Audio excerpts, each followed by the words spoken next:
teman-teman, jadi di sini kita lagi nunggu Bapak Ibu guru kita yang sedang membawa surat untuk masuk ke Anjungan Bali. Nah, ini kami udah masuk di Anjungan Balinya dan sedang menunggu Bapak Ibu guru yang sedang berkomunikasi dengan pihak Anjungan. Nah, jadi di sini kami sudah bertemu dengan tur guide kami dan langsung diajak keliling-keliling mengelilingi Anjungan Bali. Nah, di sini juga kami dijelaskan mengenai sejarah singkat Anjungan Bali. Terus dijelaskan juga apa aja yang ada di Anjungan Bali ini, termasuk balai-balai, fungsi dan makna yang ada di Anjungan ini, dan beberapa hal lainnya yang kalian bisa dapatkan di video selanjutnya. Selamat menyaksikan. Ini ada namanya Balai Wanjalan.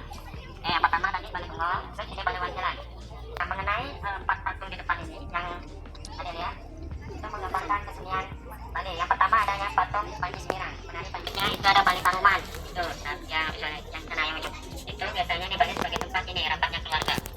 Yang itu yang ada kepala satu yang tangannya ini, yang kayak mau ini, itu namanya Kalabuma, patung Kalabuma yang di atas. Nah, itu menggambarkan kedisiplinan.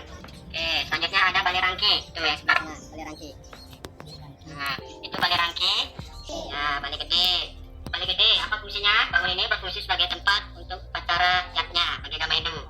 Dalam rangkaian yang berhubungan ini sehubungan dengan siklus kehidupan manusia. Ya, pakai busana ini payas salib namanya. Ya, ini payas salib, ini payas agung.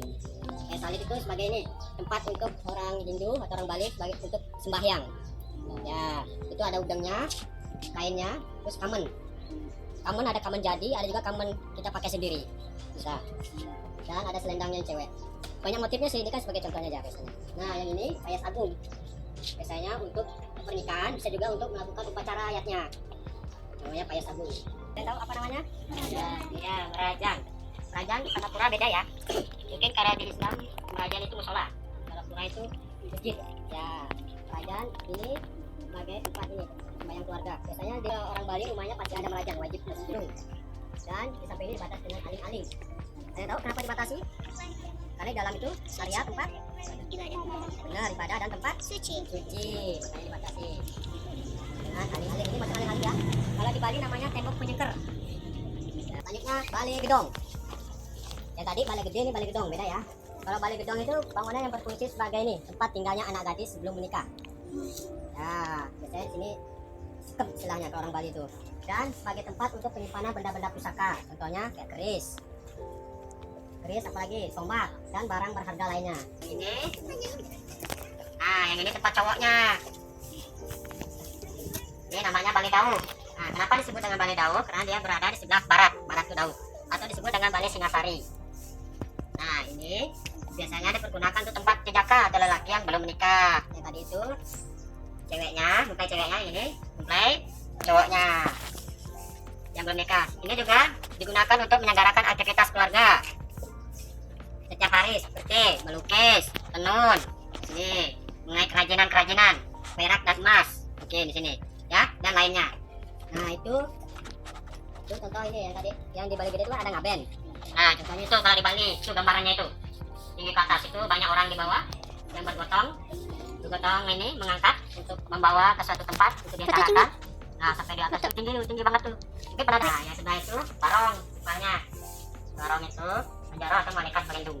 Itu balik lagi, ini fungsinya bangun digunakan sebagai tempat istirahat habis kerja keras dan sebagai tempat penginapan para tamu ketika menyelenggarakan upacara keagamaan. Penginapannya di sinilah tempatnya, ruangannya. Ada kapal itu sama Kalabuma ada tuh disiplinan. Oke, selanjutnya Balai Jeneng. Nah, ini bangun ini digunakan untuk tempat penyimpanan padi atau lumbung padi. Ini pawaregan atau perantaian. Dahulu orang Bali ini sebagai dapur. Sekarang tuh masih ada juga yang mungkin menggunakan ini dapur tradisionalnya. Namanya pawaregan. Itu contohnya sana mungkin biasanya tempat masaknya. Itu ada kayu tempat makannya keluarga. Ini apa nih? Balai aling. Ini bangunan dahulunya berfungsi sebagai tempat untuk menulis dan membaca kitab Weda. Sekarang difungsikan sebagai tempat belajar. Oke? Besar, soalnya pohon punyan, harum. Dan justru harum dia, bukan bau. Ya. Kalau sudah jadi tengkorak, dipindahkanlah, dikumpulkan, diganti yang baru. Itu adatnya di sana. Nah, setelah dijelaskan mengenai sejarah singkat dan apa aja yang ada di Anjungan Bali tersebut, di sini kami sampailah pada sesi tanya jawab. Nah, di sini ada salah satu dari kelompok kami yang bertanya mengenai stereotip yang telah kami temukan di beberapa laman internet, dan kami menanyakan satu pertanyaan kepada pihak Anjungan. Sajian yang tidak sengaja dimakan, keinjak atau kesenggol, apa yang akan terjadi terhadap orang tersebut menurut kepercayaan yang ada di Bali? Kesurupan.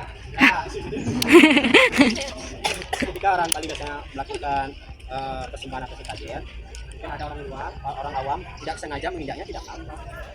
Mungkin dia, kalau dia sengaja, ya bahaya dirinya. Kalau cuma sengaja, tidak apa-apa. Atau Nah, jadi di sini juga ini masih sesi tanya jawab, namun kami pindah tempat. Nah, di sini adalah akhir dari sesi tanya jawab serta tur kita di Anjungan Bali. Dengan berakhirnya tur itu, maka beres juga video ini. Terima kasih kepada semua yang telah menyaksikan. Semoga ilmu-ilmu yang ada di video ini dapat bermanfaat bagi kalian semuanya.